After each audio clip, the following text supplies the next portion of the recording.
Olá, boa tarde. Estamos de volta com o podcast Prisma, diretamente aqui dos estúdios do Media Lab. Nós vamos começar a segunda temporada. Eu sou o professor Mauro Shoa e tenho o prazer de receber dois acadêmicos do programa de pós-graduação em ensino de humanidades e linguagens. São eles o Lucas Alexandre e o Paulo Vitor. Eles vão conversar comigo hoje, nessa tarde, dia 26 de agosto de 2025, para saber mais detalhes sobre as vivências acadêmicas, as atividades de ensino, de pesquisa e de extensão e, além de tudo, alguns construtos teóricos relacionados aos letramentos digitais.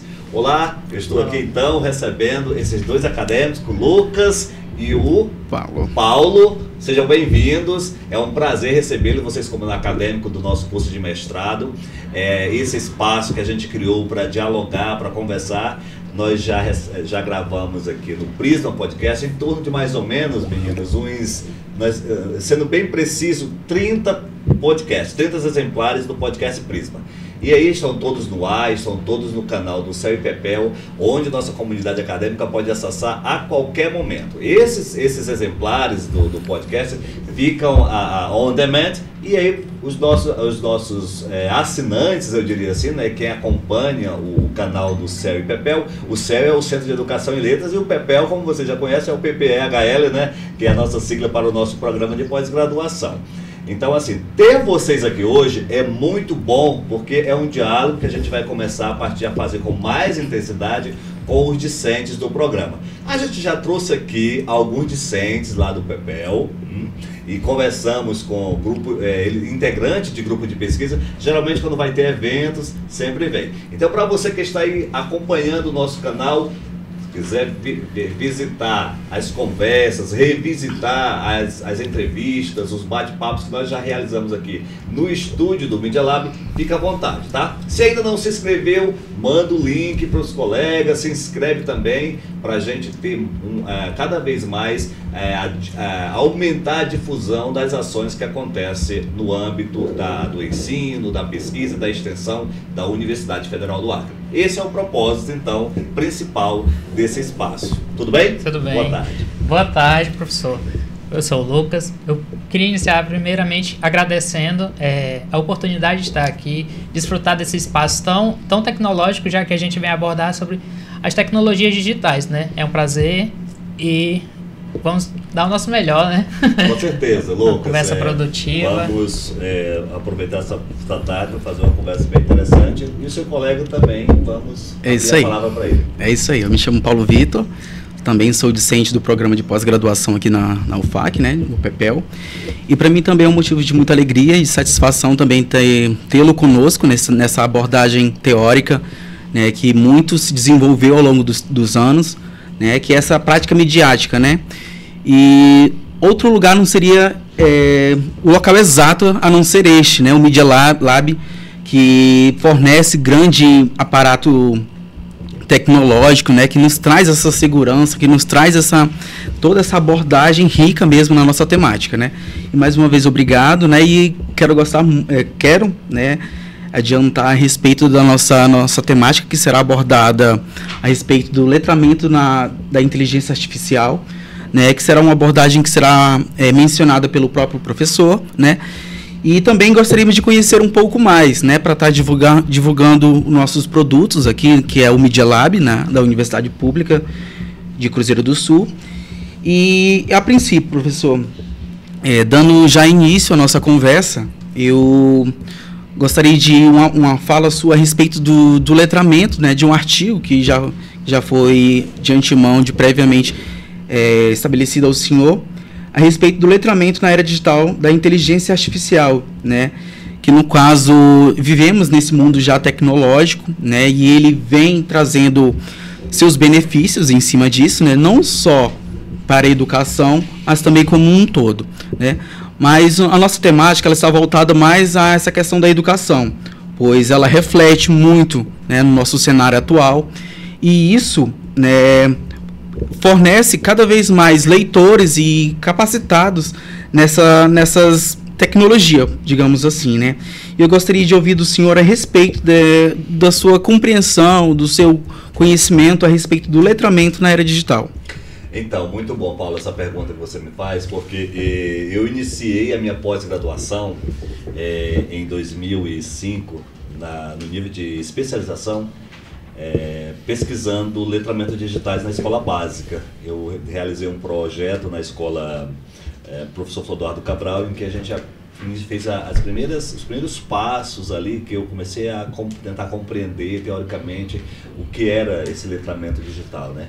E depois eu ingresso no mestrado em 2008 nessa perspectiva, procurando compreender mais, porque a gente sabia que era um boom que tinha naquele momento, e alguns teóricos, por exemplo, a Carla Coscarelli, que inclusive está no nosso, é uma das palestrantes que tem entrevistas armazenadas no nosso canal, porque ela participou de um evento realizado pelo GEPED, um grupo de pesquisa em educação aqui do curso de pedagogia, coordenado pela professora Aldeci.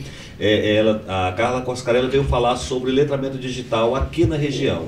Então, o texto que você menciona, que foi compartilhado comigo, ele é um texto que ele dialoga, né, com o grupo de Nova Londres, né, o Bryan Street, principalmente, em que ele vai começar a delinear ali, fazer uma história das estratégias de leitura e de escrita.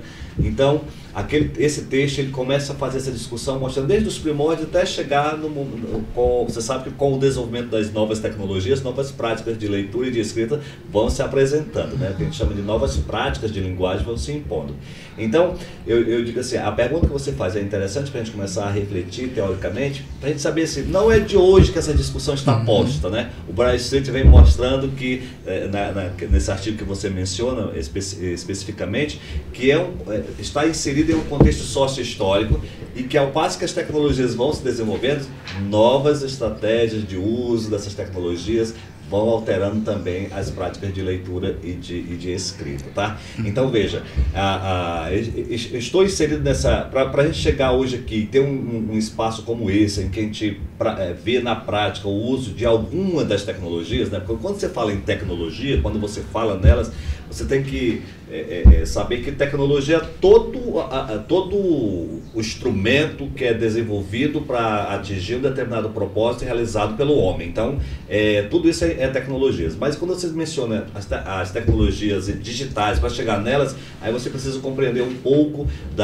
como se deu esse processo da mudança do analógico para o digital, né? Então, é o domínio de uma técnica na ambiência digital.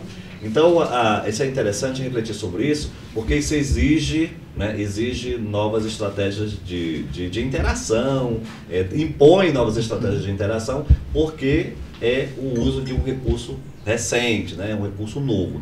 E aí, eu lembro que em 2008, quando eu comecei a estudar podcast, a gente tem um espaço hoje como esse aqui, é porque eu comecei a pensar nisso em 2008. Na época, podcast era uma palavra assim tão incipiente, porque, só para você ter uma noção, o iPhone, ele é de 2007. Então, o primeiro iPhone é de 2007. Antes, a Apple tinha lançado o iPod, né? A palavra de podcast, ela vem justamente dessa estratégia comercial que a Apple cria, né?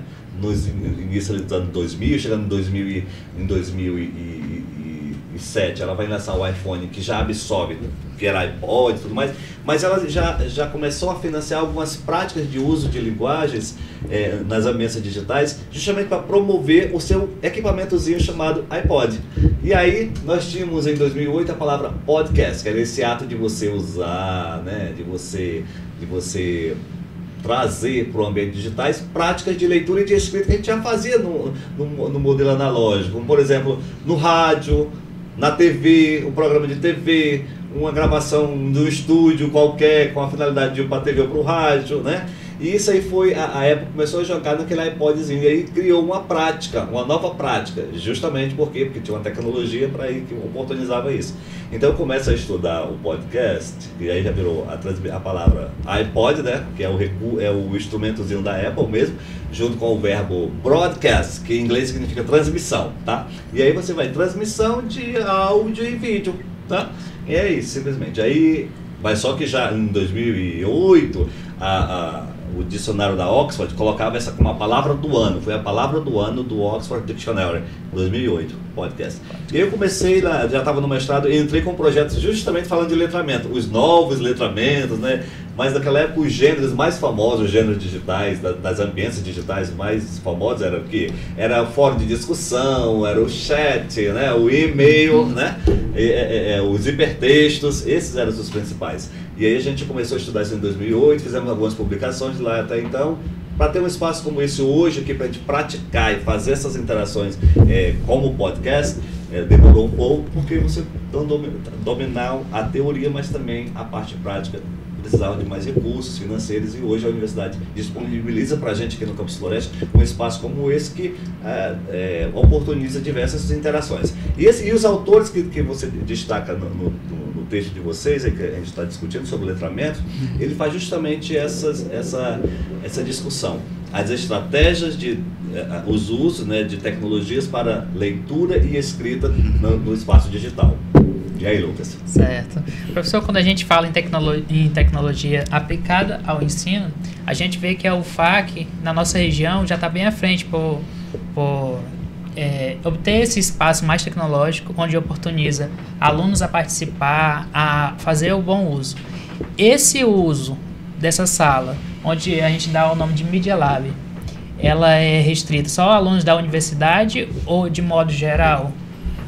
Então, quando você fala assim, aluno da universidade, por enquanto, como nós estamos no primeiro ano, né? Uhum. Então, assim, nós já temos bastante produções acadêmicas. Só o Prisma Podcast tem 30 episódios, mas nós apoiamos também trabalhos de alunos da graduação e da pós-graduação também, que vem desenvolver aqui dentro. Então nós temos professores de disciplinas do curso de pedagogia, de letras em inglês, nós damos apoio a eventos que são realizados no âmbito do campus, eventos de extensão, eventos de divulgação científica.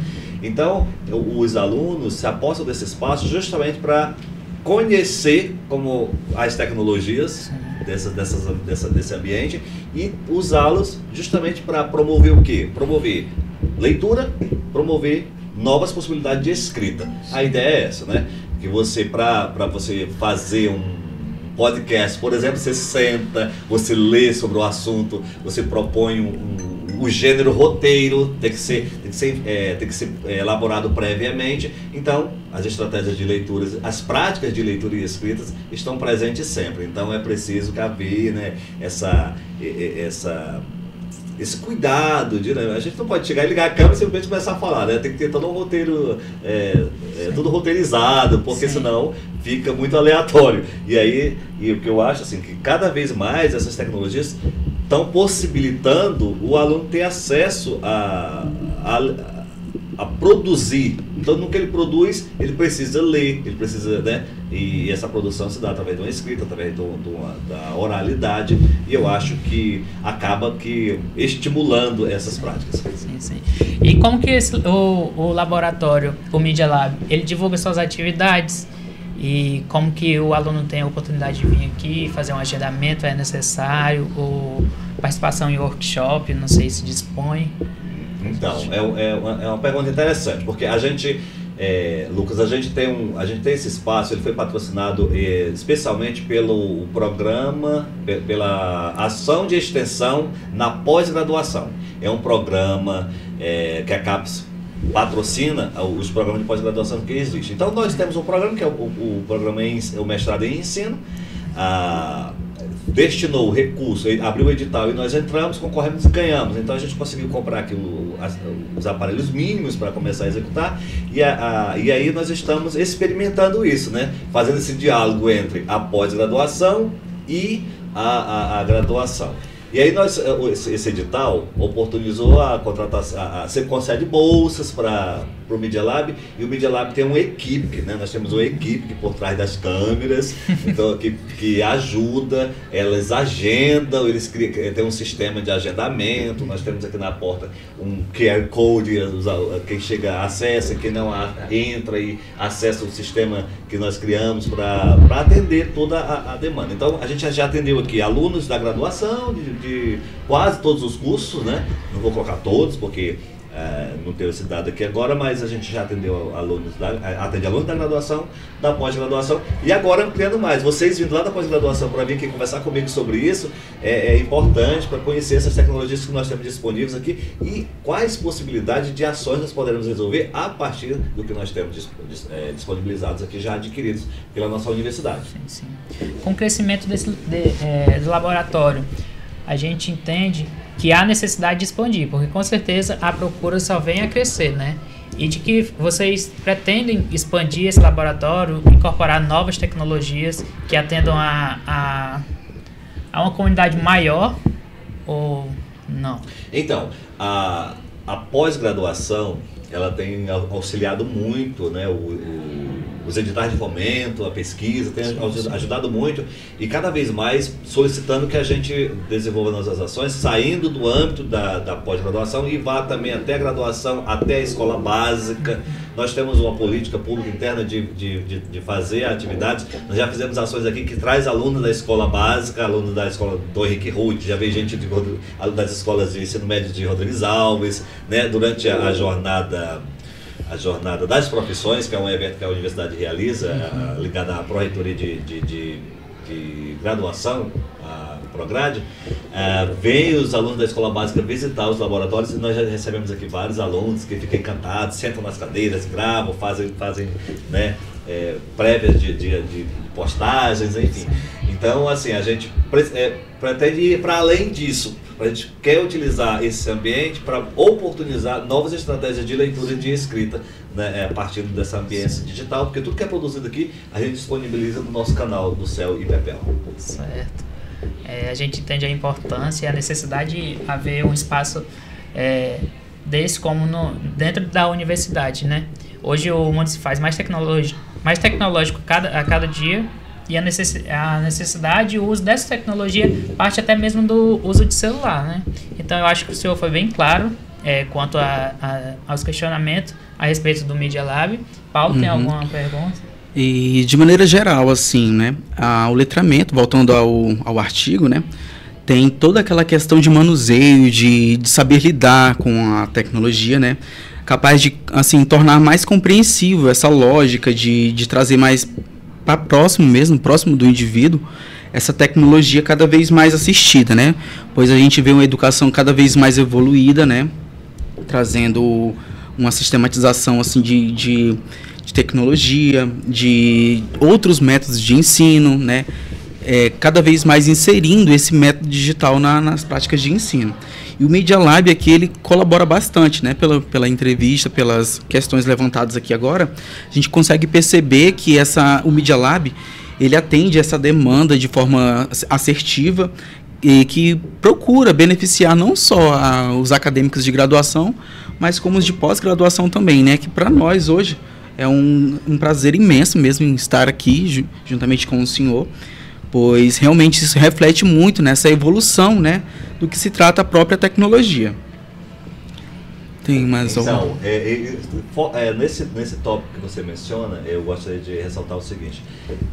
Existe lá uma parte que questiona, né, o papel da inteligência artificial, né, nesse desenvolvimento do letramento, das práticas de letramento.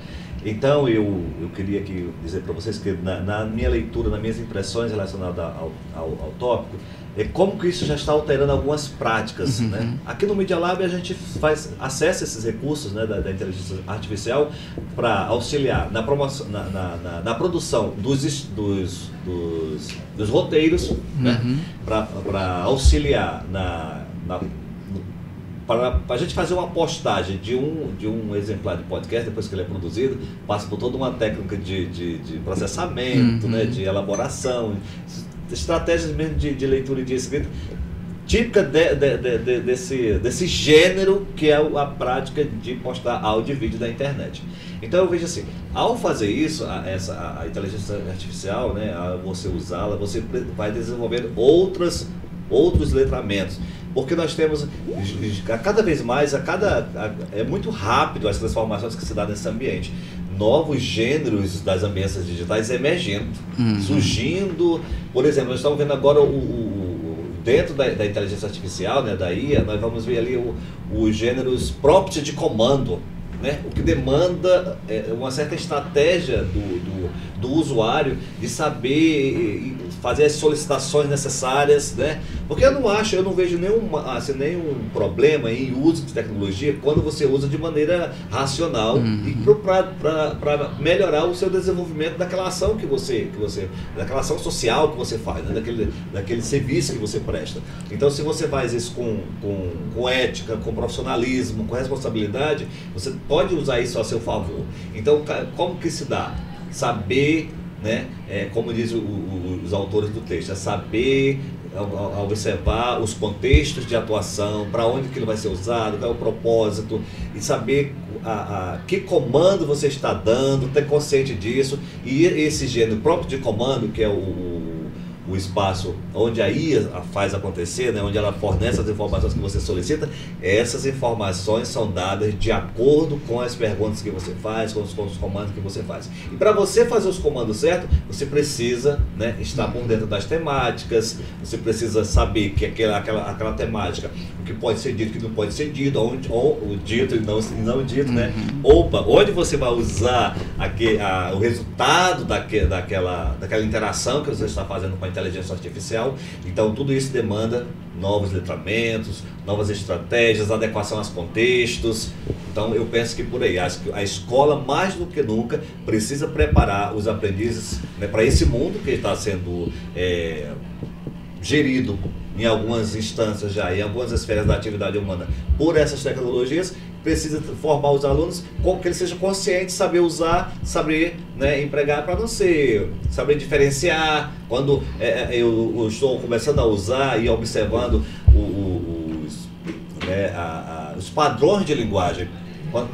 Aquele professor que não usa, ele não vai conhecer os padrões de linguagem, e ele poderá um dia estar recebendo trabalho de alunos que vem com aqueles comandos, que vem com aqueles padrões de linguagem, e ele não perceber, porque se ele previamente já usa, ele tem a capacidade de identificar e, né, utilizar aquilo para melhorar a formação do aprendiz. E não somente criticá-lo, dizer que não serve, que aquilo ali está certo. Ele tem que saber usar, tem que saber também desenvolver no aluno estratégias de uso.